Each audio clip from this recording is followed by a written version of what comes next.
Capítulo 6 de la obra El Bodhisattva. La práctica del Bodhisattva. La paciencia.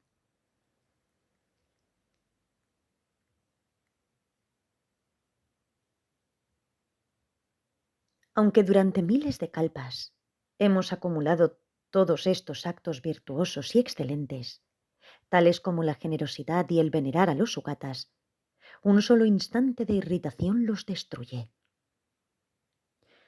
No hay negatividad mayor que la aversión, ni mayor ascesis que la paciencia. Por esto, debo practicar la paciencia con toda firmeza y de todas las maneras posibles. Si mi mente está poseída por el espíritu de la malevolencia, no podré experimentar la paz, ni la alegría, ni la felicidad. El sueño no vendrá y me sentiré inquieto. Un señor colérico corre el peligro de ser matado incluso por esos cuyas riquezas y prestigio dependen de su amabilidad. Por ser así, amigos y familiares se disgustan, y aunque se sientan atraídos por su generosidad, no confiarán en él. En resumen, no hay nadie que pueda permanecer feliz con la cólera. Por la cólera se hacen los enemigos y demás sufrimientos. El que domina y destruye la cólera, sea quien sea, encuentra la felicidad ahora y siempre. Habiendo encontrado el alimento de mi infelicidad, hago lo que no deseo y me abstengo de hacer lo que deseo. La cólera crece y me destruye. Por esto, he de destruir completamente este alimento de mi enemigo, que no tiene otra actividad que la de hacerme daño. Suceda lo que suceda, no debo turbar mi buen ánimo, pues por sentirme descontento no se cumplen mis deseos y mis virtudes se quebrantan. ¿Por qué me siento infeliz por algo si lo puedo remediar? ¿Por qué sentirse desgraciado en balde si no tiene remedio? Para mí o para mis amigos, no quiero sufrimiento ni desprecio, ni escuchar palabras ásperas o desagradables. Por el contrario, deseo eso mismo para mis enemigos. Las causas de felicidad aparecen raras veces, pero las causas del sufrimiento son siempre muchas más. Pero si no hay sufrimiento, no surge la renuncia al sufrimiento. Por esto, tu espíritu debe permanecer estable. Algunos ascetas y las gentes de Karnata no dudan en quemar y lacerar sus cuerpos sin razón con la esperanza de la liberación. En cambio, ¿por qué es tan débil mi intención? Ciertamente no hay nada, sea lo que sea, que no se haga fácil con el hábito. Por esto, ejercitándose en soportar los pequeños males, se hacen soportables las mayores dificultades. ¿Quién no ha visto que sufrimientos tales como los que procuran serpientes, insectos, hambre y sed, sarpullidos y demás sensaciones por el estilo carecen de importancia?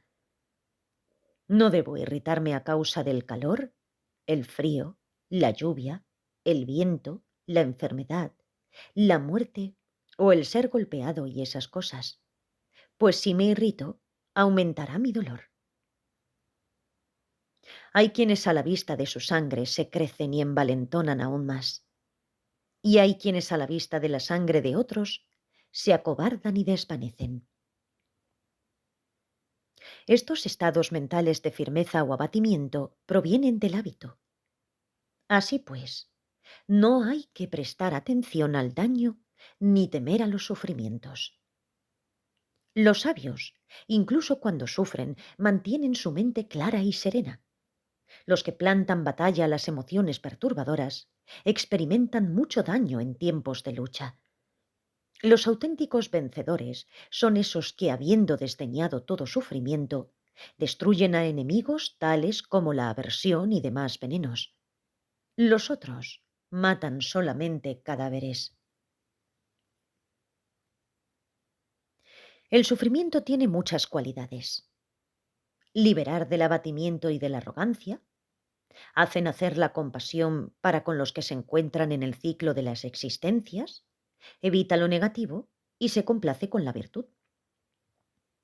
Tal como no nos enfadamos con las causas puntuales de nuestros sufrimientos, como por ejemplo la bilis, entonces, ¿por qué nos enfadamos con los seres animados, que también son todos ellos producidos por diversas causas y condiciones?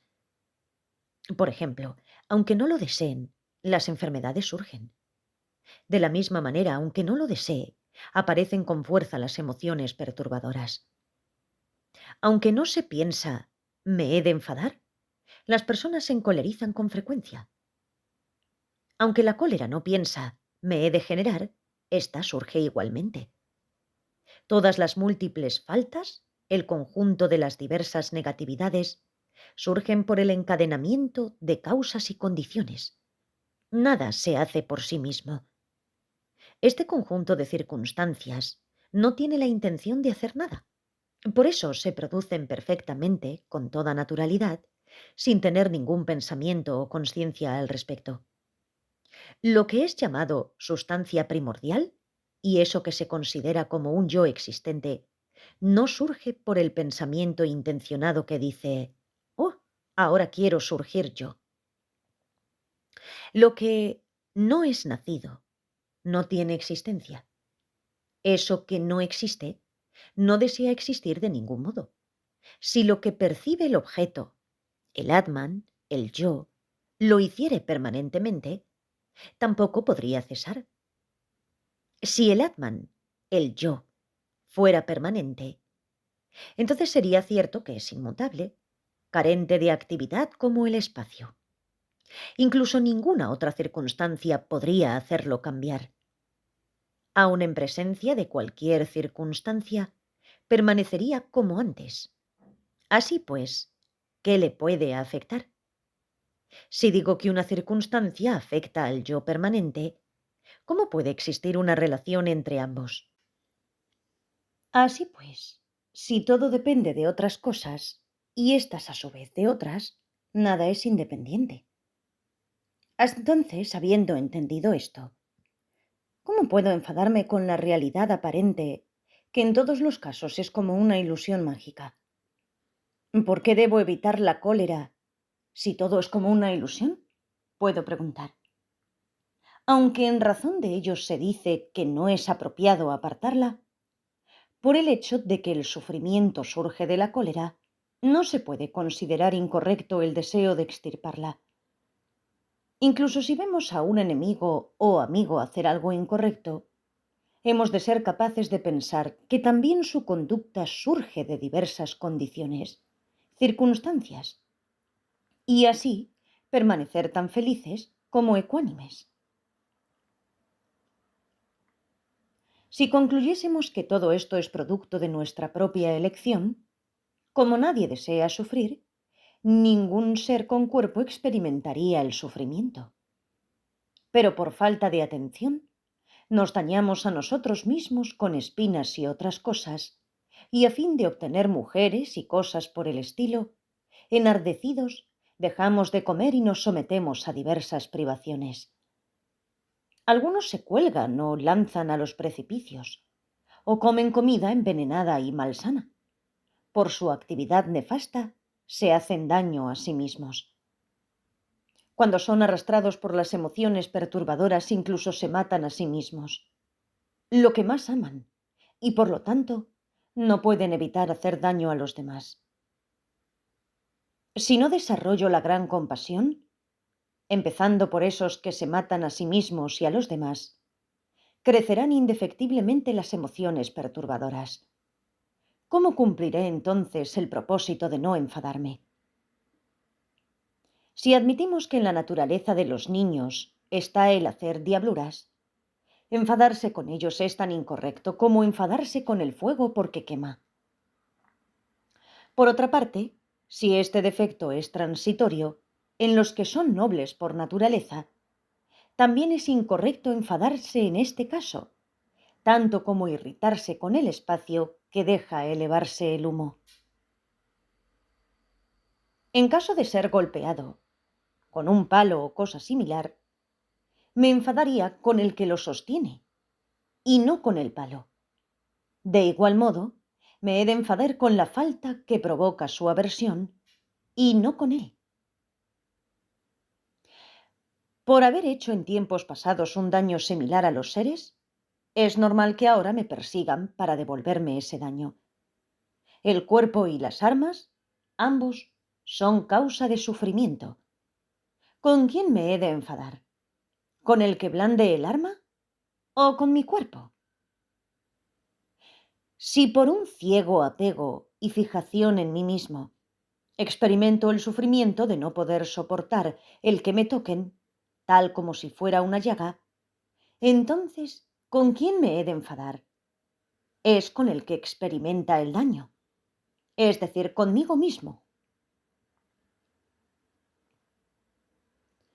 Los niños, aunque no desean el sufrimiento, debido a su gran deseo por las causas del sufrimiento, experimentan sufrimiento. La causa del daño es su propia falta. Entonces, ¿por qué experimentar rencor hacia los otros?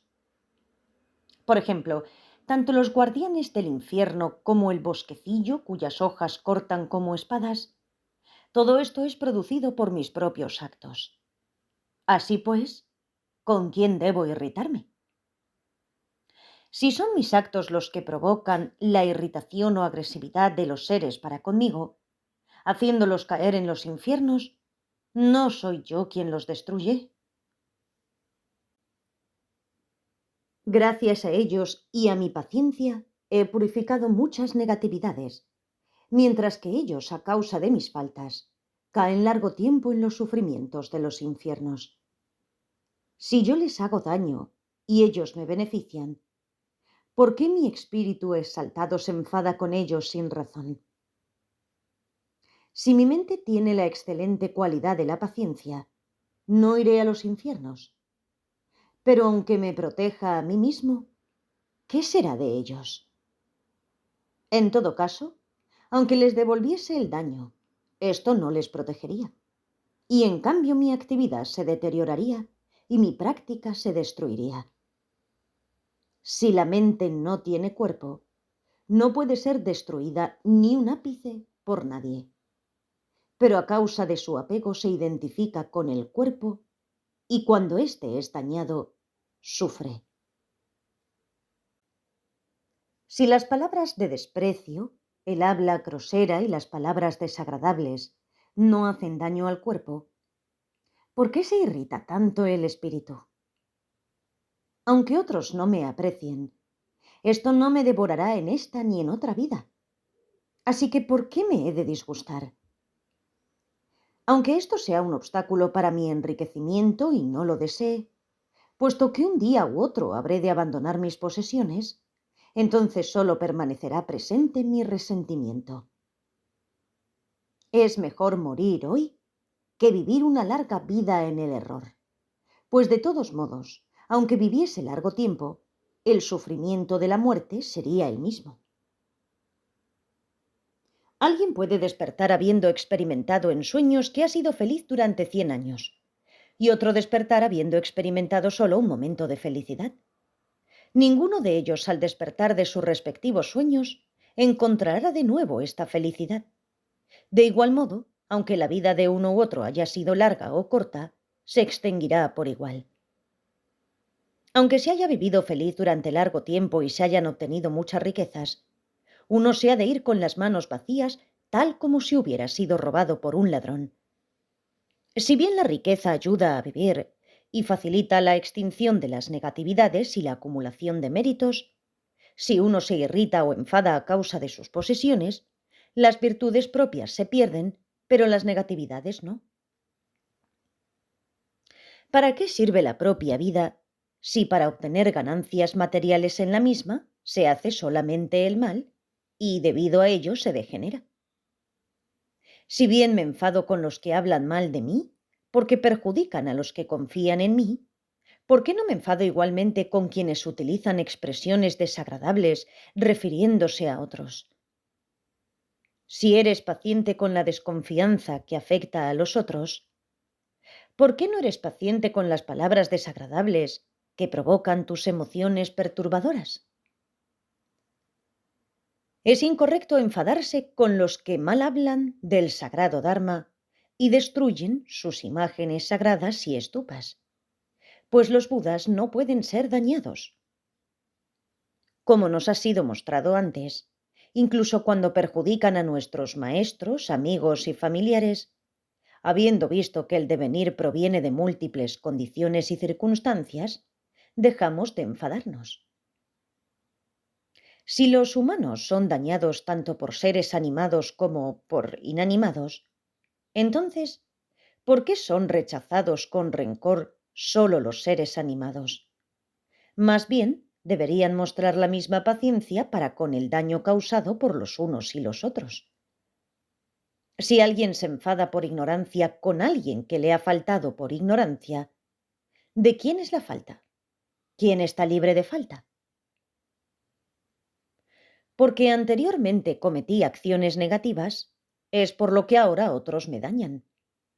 Pero si todas estas acciones dependen las unas de las otras, ¿por qué me enfado con los otros? Así pues, habiendo considerado esto de muchas maneras una y otra vez, he de esforzarme en la virtud y hacer méritos para que se desarrolle un espíritu de mutuo amor entre todos ellos. Por ejemplo, cuando una casa arde en llamas, en la casa vecina se retira la paja y demás enseres para que el fuego no se propague y la destruya. En este caso, desembarazarse de tales cosas es lo correcto. De la misma manera, el fuego de la ira se apodera de todo aquello a lo que la mente se apega. Hay que tirar inmediatamente todo eso por miedo a que nuestros méritos se quemen. ¿Por qué un hombre condenado a muerte se lamentaría de ser liberado con solo cortarle una mano? ¿Por qué me lamento de los sufrimientos humanos si por ello soy liberado de los sufrimientos infernales? Si ahora no puedo soportar ni tan siquiera este sufrimiento, entonces ¿cómo es que no evito la cólera, causa de los sufrimientos infernales? Aunque he sido quemado miles de veces en los infiernos por haber cedido a mis deseos, esto, sin embargo, no ha sido de beneficio alguno para mí ni tampoco para otros. Así pues, por el solo hecho de realizar el gran beneficio de estos males aparentes, que no lo son, lo propio es que me regocije especialmente por el sufrimiento que libera de los males del mundo. Si alguien manifiesta una gozosa felicidad al exaltar las cualidades de otro, ¿por qué tu mente, aunque desea ser feliz, se siente en desgracia? Esta alegría que surge de la felicidad del otro no está prohibida. Al contrario, ha sido dicho por los excelentes que este es precisamente el modo supremo de reunir, volver a unir, a los demás. Se dice respecto a la felicidad que surge del beneficio de los otros, que si tú no deseas la felicidad de los demás, habrías de dejar de dar regalos y cosas así, lo que deterioraría tu vida presente, la que ves y la futura. Cuando alguien manifiesta las buenas cualidades que me son propias, deseo complacer y hacer feliz al otro. Pero en el momento en que hablan de las cualidades de otro, no deseo la felicidad ni para mí mismo. Si he generado el espíritu de la iluminación con el deseo de felicidad para todos los seres, ¿por qué me irrito precisamente cuando encuentran alguna felicidad por sí mismos? Si deseo que todos los seres alcancen el estado de Buda, honrado en los tres mundos, ¿por qué me siento afligido solo ver que reciben algún pequeño homenaje mundano? Si los familiares a quienes tú cuidas y provees de múltiples cosas necesarias encontrasen la manera de vivir por sí mismos, ¿no te sentirías feliz antes que disgustado? Si no deseo para los demás el menor bien, entonces ¿cómo puedo desear para ellos la liberación? ¿Cómo se puede manifestar la mente iluminada en esos que se disgustan por el beneficio ajeno? Si tu enemigo ha recibido algún regalo, o bien éste no ha llegado a sus manos, se ha quedado en casa del benefactor, ¿a ti qué más te da? En ambos casos no obtendrás nada. Decidme, ¿por qué me enfado por todo esto, destruyendo mis propias cualidades y la confianza de todos en mis virtudes? Y no me enfado en cambio conmigo mismo a causa de mi ineptitud para obtener ganancias. No solo no experimentas remordimientos por las negatividades que tú mismo has cometido, sino que incluso aún deseas competir con los que han realizado actos meritorios. Incluso en el caso de que desees la desgracia de tu enemigo, ¿por qué regocijarse de ello? Pues por el solo hecho de tu malquerencia no se sigue daño alguno para él. Aún más, en el caso de que se produzca el sufrimiento que tú deseas, ¿por qué razón has de sentirte feliz? Si reconoces que te sientes satisfecho por ello, ¿hay algo más miserable que esto? Este anzuelo lanzado por el pescador de las emociones perturbadoras es insoportablemente agudo. Una vez capturado mi mente en este recinto infernal, sin duda alguna seré cocinado por los esbirros del infierno. Las alabanzas, la fama y los honores no son causa de virtud ni de vida. No me dan vigor, ni me evitan la enfermedad, ni tampoco satisfacen a mi cuerpo. Si fuera consciente de lo que es beneficioso para mí, ¿qué importancia le daría a esas cosas? Pero si tan solo aspiro a un poco de felicidad imaginaria, entonces necesito recurrir al juego, la bebida y cosas parecidas. Si a fin de obtener fama he de dar mis riquezas y sacrificar la propia vida, una vez muerto, ¿de qué me puede servir ese montón de palabras inútiles y a quién pueden hacer feliz? Los niños, cuando se les desmorona un castillo de arena, lloran. Del mismo modo, cuando las alabanzas y la fama se desmoronan, mi mente se siente desgraciada como la de un niño. Puesto que las alabanzas no son más que un breve sonido inanimado, carente de espíritu, no puedo considerarlas un elogio. Quizás son causa de alegría en quien las pronuncia, y también de la mía al extenderse mi fama. Pero aunque los elogios vayan dirigidos a mí o a otra persona, ¿qué beneficio me procura la alegría del otro si esta alegría y felicidad en sí mismas no me aportan nada? Y si esta felicidad ajena me hace feliz, entonces debería sentirme necesariamente así en todos los casos. Pero si esto es así, causa de felicidad, ¿por qué me siento infeliz cuando ante la alegría de los otros? Además, la íntima felicidad que surge del placer de escuchar nuestro elogio, comparable a la actitud de un niño, no es aceptable. Las alabanzas y demás me distraen, con lo que destruyen mi disgusto, mi renuncia y me hacen envidioso de los que tienen cualidades, por lo que todo lo mejor de mis virtudes es destruido. En consecuencia, los que destruyen mi reputación y demás, también son los que se aplican a mostrarme la inestabilidad y protegerme así de caer en los estados infernales. Quien lucha por la liberación no necesita las ataduras de las ganancias y de los honores. Así pues, ¿cómo es que me enfado con esos que me liberan de estas ataduras? Los que deseen causarme sufrimientos son como Budas que derraman sus bendiciones y abren las puertas para que no caiga en los reinos inferiores. Así que, ¿por qué me enfado? Así puestas las cosas, sería incorrecto enfadarme con quienes disminuyen u obstruyen mis méritos, pues no hay fuerza parecida a la de la paciencia, y son precisamente estos los que me dan una oportunidad tan rara de cultivarla. Si debido a mis propios defectos no soy paciente con los que me dañan, yo mismo cierro el paso a esta oportunidad que es causa de mérito. Si con una cosa se produce la otra, y sin ella no se produce, entonces esto que me daña es la causa misma de la paciencia. ¿Cómo puedo decir que es un obstáculo?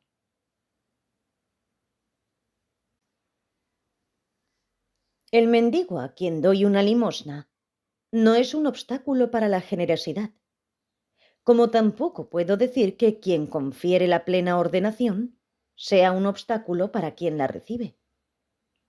En efecto, los mendigos del mundo entero muy raramente hacen daño. Así pues, si además no los perjudico, nadie me hará daño. Por esto, tal como sucede con un tesoro que aparece en mi casa, sin esfuerzo alguno por mi parte, debo alegrarme al encontrar a un enemigo, pues es él quien me facilita la ayuda para la práctica del despertar. Si mi práctica depende de él, es gracias a él que obtengo el fruto de la paciencia. Desde un principio, este enemigo es digno de agradecimiento, puesto que es la causa de la paciencia. Pero si este enemigo no tiene la intención de ayudarme en la práctica de la paciencia, suele decirse que no debe ser honrado. Si es así, entonces, ¿por qué venerar al santo Dharma, igualmente desinteresado, que también es la causa de la práctica correcta? Se dice que el enemigo no debe de ser honrado porque tiene la intención de hacerme daño. Pero ¿cómo podría practicar la paciencia si todos se esforzasen en beneficiarme como un buen médico de familia? Puesto que el nacimiento o generación de la paciencia depende de una mente hostil, este mismo, porque es la causa de la paciencia, es digno de ser venerado como el sagrado Dharma. Por esto el poderoso, el Muni, ha dicho que el ámbito de los seres sensibles es el campo de los Budas, pues son muchos los seres que han podido regocijarse así con esta virtud trascendental, suma de perfecciones. Las cualidades de Buda son obtenidas de igual modo por los seres sensibles que por los victoriosos. Siendo esto así, ¿por qué no respeto de la misma manera a los seres sensibles que al victorioso? La cualidad de su motivación no es propiamente la misma, pero el fruto a obtener es similar. Así pues, los seres sensibles tienen también la cualidad excelente, y por esto son considerados iguales a los Budas. La veneración hacia los que poseen el espíritu del amor, la bondad, es la grandeza misma de los seres sensibles. De igual modo, la virtud de la devoción a Buda es la grandeza misma de Buda.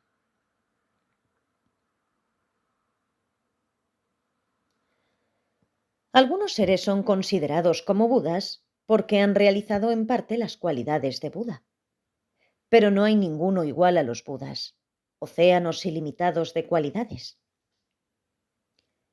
Incluso la ofrenda de los tres mundos sería pequeña para honrar a esos pocos que han adquirido, aunque solo sea una parte, la sin igual y completa acumulación de estas supremas cualidades. Si existe en los seres una parte de lo que da nacimiento a las supremas cualidades de Buda, es correcto venerar a los seres en función de esta parte de cada uno, tanto como a los Budas.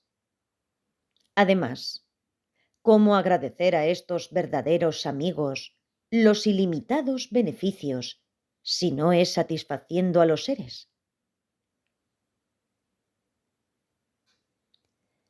Estos seres que para beneficiar a los demás entregan sus cuerpos y entran en los grandes infiernos, serán recompensados. Así pues, debo mantener una conducta excelente hacia todos, aunque sean causa de los mayores males. En resumen, si por esta causa misma los que son mis maestros se entregan sin reservas su propio cuerpo a fin de ayudar a todos los seres, ¿cómo es que soy tan estúpido que el orgullo me impide servirles realmente? Cuando estos son felices, los Budas se complacen, pero cuando son heridos se sienten disgustados. Así pues, cuando complazco a los seres, los Budas se regocijan y cuando les hago daño, se sienten heridos.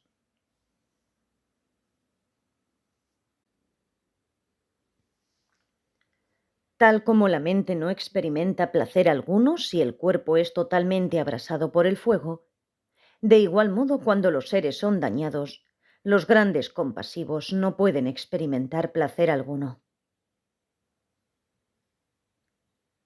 A causa del daño que he hecho a los seres, todos los grandes compasivos se sienten disgustados.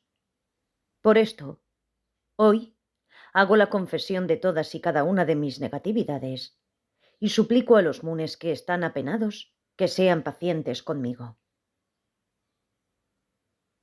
De ahora en adelante, para satisfacer a los tatágatas, quiero convertirme en servidor de los seres del mundo hasta que éste se acabe definitivamente.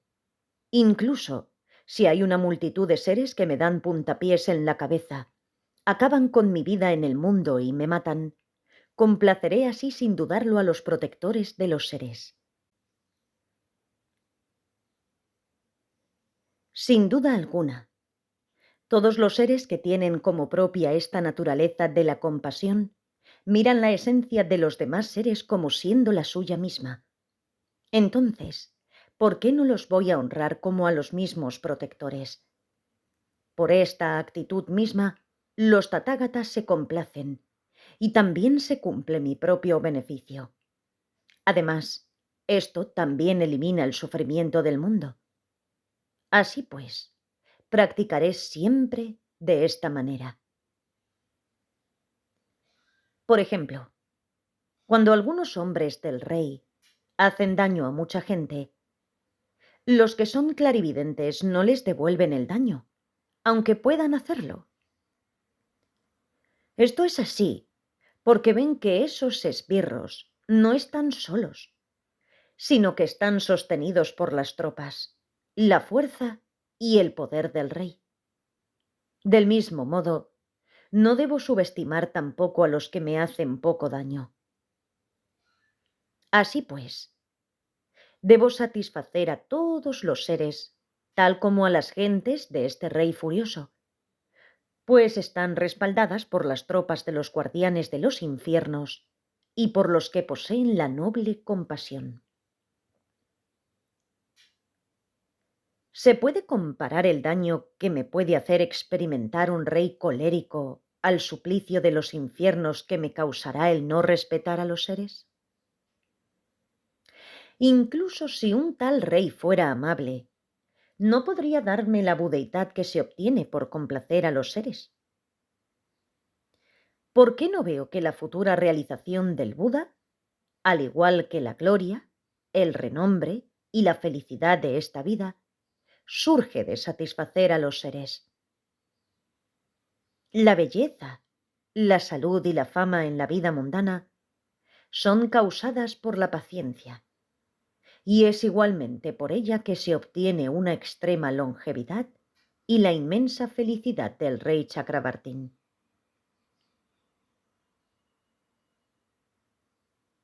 En este sexto capítulo del Bodhisattva Charyavatara se ha explicado cómo se debe mantener la paciencia. Gracias por escuchar.